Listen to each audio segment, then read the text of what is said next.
education so that they can discover themselves, discover their worth. With the given technology that we have now, I've been talking about for a long time, that we have the capability now to create the digital Aladdin's lamp. And that Aladdin lamp will be in the hands of the poorest women in Bangladesh or elsewhere. She will just touch the Aladdin's lamp and the digital genie will come out of it and say, what can I do for you?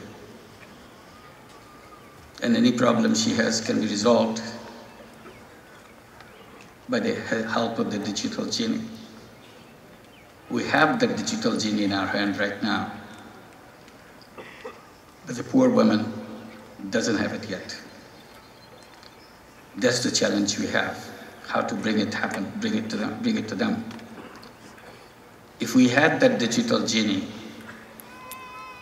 with the touch screen on that, on the digital lamp, nobody in the world should be illiterate anymore. It will be so much fun to learn, just playing around with that little gadget one has.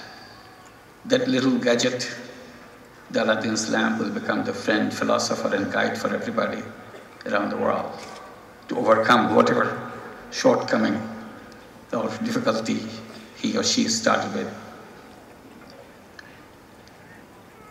And you have just heard about my work creating Grameen Bank.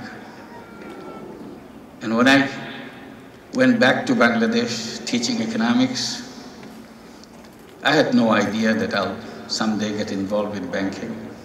I had no idea about banking. I didn't know any learning about banking. But circumstances forced me into it. And since I didn't know anything about banking, that became a big help for me. I didn't have to follow their rules. I just look at with my bare eyes and saw whatever is there and try to respond to those problems that I saw. And created a banking system which now looks like exactly the opposite of what the conventional banks do. If I knew the rules, probably I would not dare to break those rules. Since I didn't know it, I didn't have any problem creating new rules and breaking all of them. Conventional banks go to the rich. We made sure we go to the poor.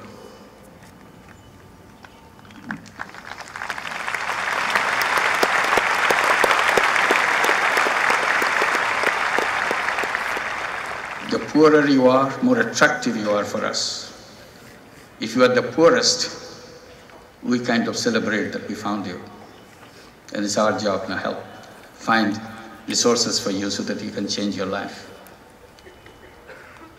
And we created a bank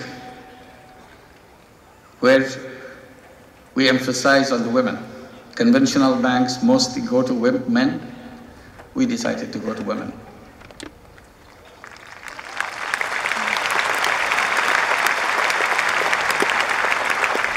It changed their life, it changed their family, it changed the country.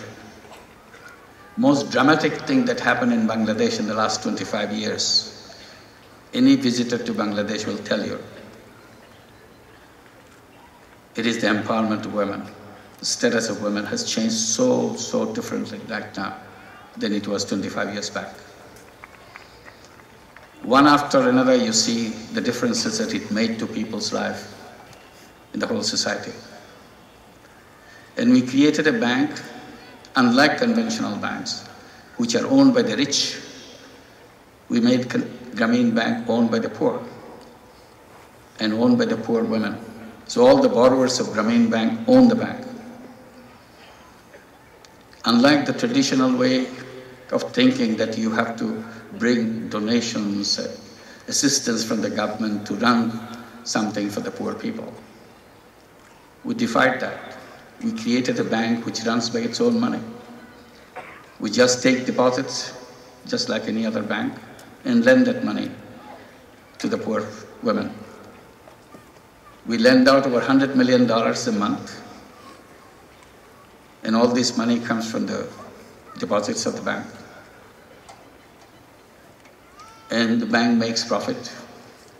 Profit goes back to the borrowers as dividend because they own the bank.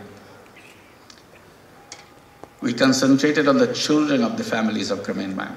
We wanted to make sure they do not remain illiterate like their parents, who are totally illiterate. We made sure all the children go to school. And we are very happy that we succeeded in that. And then we saw streams of these children going up the ladder of the education and coming to higher education. We gave them education loans to continue with higher education. So we have thousands and thousands of students in medical schools, engineering schools, universities all around the country.